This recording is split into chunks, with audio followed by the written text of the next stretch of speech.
Olá, tudo bom? Ricardo Draco do CBT, Conselho de Bruxaria Tradicional. E aí agora estamos indo para a terceira aula do curso introdutório de Bruxaria Tradicional. Tá ok? Então, nas aulas passadas, né, na primeira e na segunda, nós tivemos um foco bem direcionado para o paganismo tradicionalista, observando as questões ligadas ao paganismo clássico e a sua vinda até os dias de hoje através de um conceito chamado paganismo tradicionalista, que visa o quê? Conservação, preservação das crenças, né, da cultura, da religiosidade do paganismo antigo ou clássico, ok? E o nosso foco, eu ainda coloquei algumas distinções do neopaganismo e das visões cristãs, tá? Então, agora, essa semana, que a próxima, no caso, né, a quarta aula, nós vamos focar diretamente na bruxaria tradicional, com foco o quê? No paganismo tradicionalista, né, com as visões restritas e, assim, bem focadas no conceito de bruxaria tradicional. Tá? Com isso, a gente vai ter muito bate-papo, muita conversa. O que eu quero focar para hoje é que, além de a gente ter focado bastante nessa questão do fundamento religioso, vou começar a focar agora também nas questões de etimologia, tá? E as tradições que são feitas para os dias de hoje, e muitas são feitas de uma maneira muito limitada, tá ok? Então nós vamos aqui para aprender de um modo mais erudito, mais claro, o que, o que acontece dentro das traduções e dentro das raízes dos termos que nós usamos. Tá? O primeiro termo é religião, de religação, de conexão e de culto à divindade. Isso é religião para nós, e é a partir disso que a gente chama e conceitua que bruxaria tradicional, além de ser uma ordem iniciática, um colegiado, é de base religiosa. Tá?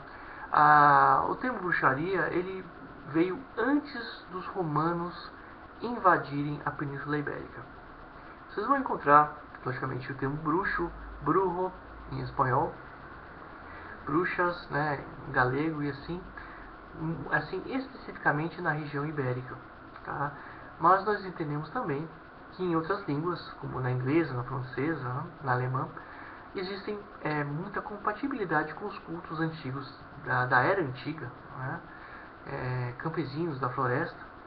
Então nós conceituamos tudo isso como práticas tradicionais e, por estarem na Europa, a bruxaria. Tá? Crenças tradicionais existem no mundo inteiro. Né?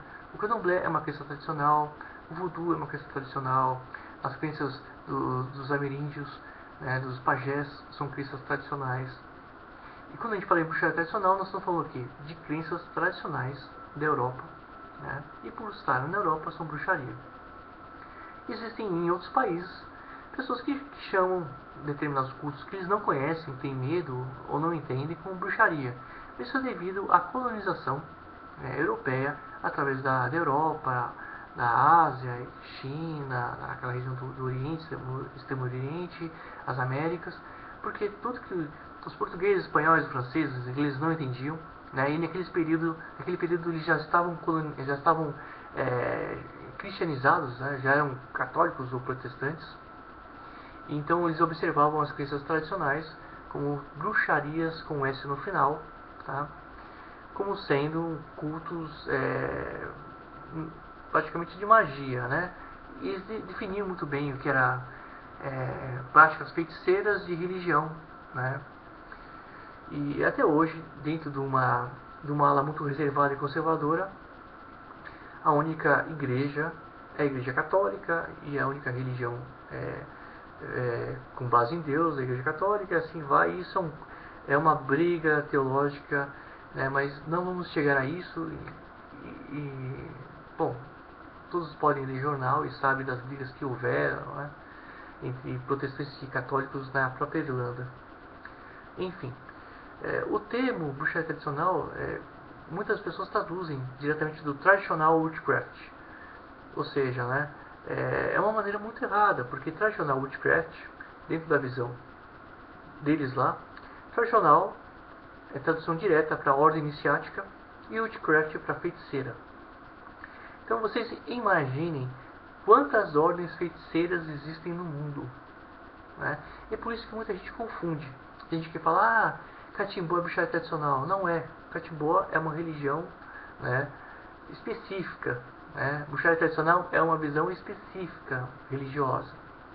Então, assim, a bruxaria tradicional, ela também caberia, porque ela é uma ordem iniciática, feiticeira, né, base religiosa, né, também caberia dentro do conceito, mas é muito mais amplo do que isso.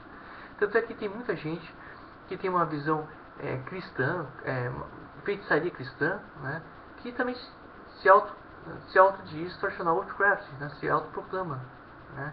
E muitos livros vieram para cá com essa tradução errada, com bruxaria tradicional. E por isso você não vai encontrar muita coisa na internet que bata. Porque todo mundo coloca como se fosse uma cestinha, né? E tudo aquilo lá virou bruxaria tradicional, e não é. Muita gente fala assim, eu sou bruxo tradicional porque eu não gosto da Wicca. Não tem nada a ver uma coisa com outra, né? A Wicca tem o seu valor, a bruxaria tradicional tem o seu valor, e o catolicismo tem o seu valor, todo mundo tem o seu valor. Todas as religiões têm o seu valor, né? Então, assim, é que nem o Wicca. O Wicca não quer dizer bruxaria moderna. Olha só, né? Se eu falar isso, os caras vão me bater. Mas, na verdade, a tradução correta é que ela é uma ordem feiticeira da era moderna. Veja como muda bastante. Porque aí, eu sei que tem a propaganda, o marketing, que é bruxaria. Eu nem quero tirar essa questão, né? Nem vou tirar os méritos dessa questão. Porque é um marketing muito bem feito. Mas o que acontece é que a Wicca, ela bebeu de muitas ordens iniciáticas britânicas, né? A Golden Dawn, de Telema, de movimentos neopagãos ligados à reconstrução celta, né? A Grã-Bretanha, ela nasceu com base em dois povos, os celtas e os saxões.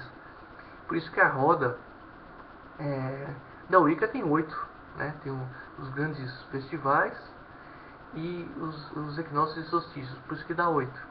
E foi uma junção realmente, e é muito cabível dentro daquela região britânica. Agora, a bruxaria tradicional que a gente está falando dentro do paganismo tradicionalista, ela é muito focada na região, logicamente que aquela região também sofreu muita influência de um povo em específico, né? Então, na Península Ibérica tiveram uma influência muito forte, como na França também, dos celtas, né? Ponto. Como na Itália também sofreu dos romanos, dos gregos e assim por diante. Então são coisas distintas. Nós não temos uma dualidade. Nós temos todos um princípio muito muito amplo, né? Muito multi, né? Muito poli das questões. Nós não temos apenas 4 elementos, nós temos diversos elementos, porque para nós é água da chuva, água dos rios, água do mar, água da cachoeira, água dos pântanos. E então tudo esse agregado é muito importante para a bruxaria tradicional, tá bom? Eu vou ver aqui uns e-mails que me mandaram. Por exemplo, a primeira questão, né?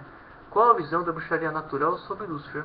Não sei, porque nós que seguimos o paganismo tradicionalista, bruxaria natural não existe, né? O que existe pra gente é magia natural. E toda bruxaria, ela segue magia natural. Então, sabe aquele negócio de chover no molhado, subir para cima, descer para baixo? Pra gente é a mesma coisa. E Lúcifer? Lúcifer, dentro da mitologia grego-romana, era uma entidade menor que ficava à frente da carruagem de Apolo, do deus Apolo, né? Então seria uma estrela que muitos acreditam que seja a Vênus, né? E Lúcifer seria esse culto dedicado a essa mitologia grego-romana, tá? Quando entra na questão Lúcifer, diabo, isso foge totalmente do paganismo e entra nas questões de marginalidade da Igreja Católica cristã, na verdade, né? Isso está fora, a gente nem reconhece isso como bruxaria, né? Porque não é pagão, né? Ponto final. É feiticeiro, correto, trabalha com magia e tudo mais, mas é uma coisa marginalizada, anticultura, né? Antirreligiosidade da Igreja Católica, da Igreja das igrejas cristãs, não tem nada a ver com a gente, tá bom? E entra também aquele contexto, né, de tradicional witchcraft, né, ordem iniciática feiticeira, e aí pode ser cristã, e aí pode até se usar, né, como esse termo, mas nunca a bruxaria tradicional luciferiana, isso não existe, tá? Ele falou também aqui nas perguntas sobre o Vaticano. O Vaticano, você tem muitos manuscritos pagãos. Com certeza, porque a Europa, antes do vínculo, né, da ascensão da Igreja Católica, né, do cristianismo em si, ela era pagã, né? Paulo, né, o profeta, né, ele era gentil, né? Ele era pagão, ele se converteu e tudo mais. Então, Paulo, que era Saulo, a sua ancestralidade era pagã. Então, assim, com certeza existem muitas coisas, até tem gente que fala da Biblioteca de Alexandria, e que deve ter alguns manuscritos lá, e eu acredito que sim. Só que lá é reservado, né? Não é qualquer um que pode entrar lá, historiadores também, só se forem muito bem vinculados com o Vaticano. Então, é um grande mistério. Tá? Uma outra coisa aqui, deixa eu ver. Porque ao longo da história o paganismo sempre foi pisado, porque não tentou se mostrar antes, e qualquer um com um grau de espiritualidade não teme a morte. Bem, na verdade o que acontece é o seguinte: houve uma migração de uma religiosidade, de um fundamento religioso que é o paganismo, né, para um fundamento religioso chamado cristianismo. Paganismo, cristianismo. E a partir disso, né, essas questões religiosas estavam muito vinculadas às questões políticas, né? E hoje parece que voltamos, né, a esse mesmo fundamento. Então, a religião era muito voltada tanto no começo à ciência, como as ciências, como digo, química, física, matemática, né? Então, a religião estava muito junta dessas questões da ciência e da ciência política também.